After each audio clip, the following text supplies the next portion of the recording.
at Herb Beta Patch. Should bugs be ignored for reviewing modern game releases as they could be patched out in later releases?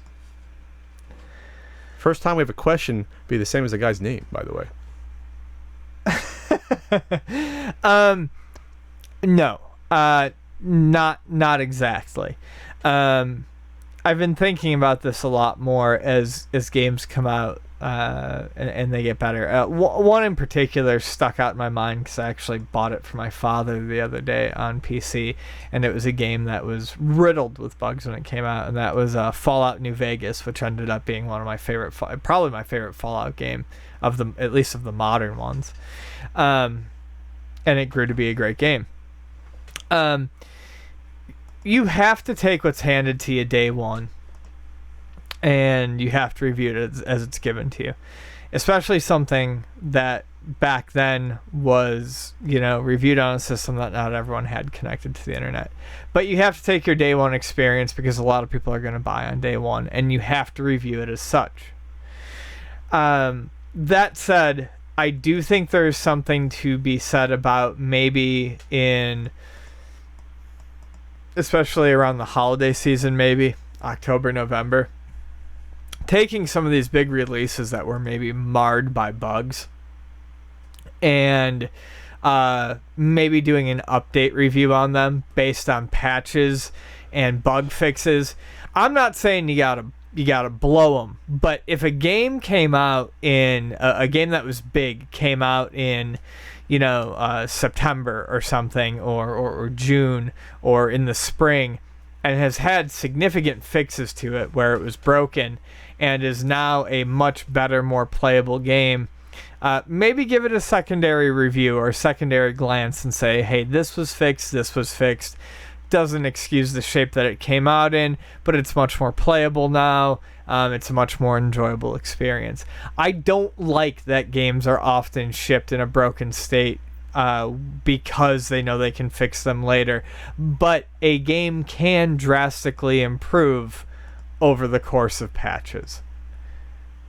A person who is not a buyer on day one, and there are lots of people who do not buy on day one, may find themselves enjoying a game a lot better if they're buying it 4 months down the line.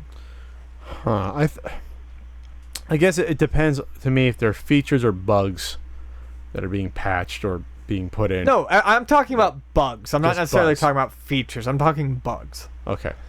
So if they're Saves bugs, and crashes. okay, if they're bugs, are they game breaking or are they just annoying? If it's something that's game breaking, oh yeah, I think that absolutely that should be noted because that's the product that you're selling to someone. It's like getting a sandwich and there's no bread. How are you gonna eat that? Open face? I'm not a big open face fan. It just freaks me out. Meatloaf open face doesn't appeal to me. But yeah, if it's something that's is kind of annoying, or maybe every once in a while maybe the game crashes once out of 1,000 times, not a big deal. But this is the norm. This is where we're at with modern games, obviously. Is there anything bug-free that ever comes out anymore? No. Well, there's one system that was going to come out with bug-free games, but unfortunately, I forgot the name of it. Me too. I don't know. I think it was the Intellivision something. Anyway. The Intellivision VCR?